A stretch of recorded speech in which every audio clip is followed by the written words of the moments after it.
એક પણ શબ્દની લહેર ન લાગે.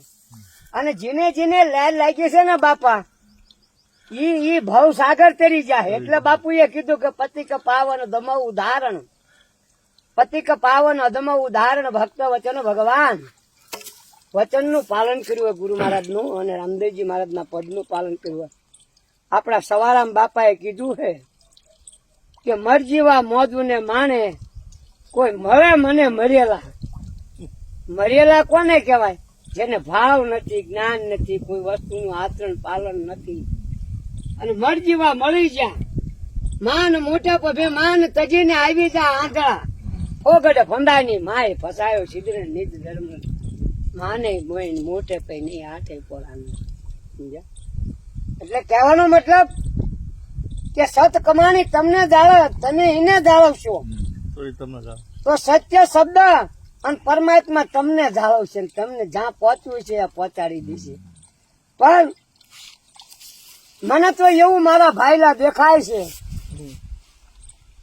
કે ગુરુ મહારાજની મરજી હોય ને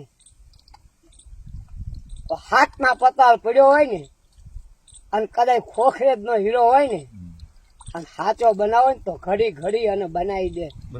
અને એવા ટપલા મારે ને એવો ઘણ મારે ને યારણ ઉપર રાખે. બાલવા જેટલું હે ને મન દબતું હોય ને એને ખીરતાના ઘાટ ઉપર લાવી અને સૂન મંડળમાં ઠેઠ પહોંચાડી દે. શું પણ શૂન્ય માંથી સર્જન કરવું હોય તો સદગુરુ શબ્દ ને કોઈ પણ આજે ભૂલતા નહીં. કા કે શૂન્ય માંથી સર્જન જેની સવારામ બાપાએ કીધું હતું કે મેં હે ને મારા બાપ ને હું ઓળખતો નથી. મારા બાપ ને તો હું ગોતવું છું. ફૂલગઢ સ્વામી મહારાજના પ્રતાપે અને સદગુરુ મહારાજના પ્રતાપે ત્રિવેદીના તાપને ઉજવી નાખ્યું ને સવારામ બાપાએ. અને શબ્દ ને વડે જયારે ભળી ગયા, શબ્દ હારશે, શબ્દ પારશે, શબ્દ થી નાવડી તરી જાય છે. પણ શબ્દ ને એનો નાતો બંધાઈ દીધો ને. પછી ધણીએ ગુરુ મહારાજ ના પ્રતાપે સામે આવીને ઓળખાણ આપી. આ પ્રતાપ સામે આવીને ઓળખાણ આપી ને ત્યાં તો પ્રતાપ કોનો? ગુરુ મહારાજ.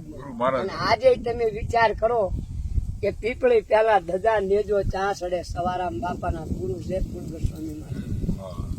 તો જેને સવાય કમાણી છે કે નામ જડ્યું છે, નામ જડાનું માચમ મળ્યું, મટી ગયો વાદ વિવાદ. નામના કોઈ પારખું હોય એ નામમાં જઈને ઠરી જાય, નામમાં જઈને ભળી જાય. નામ છે ને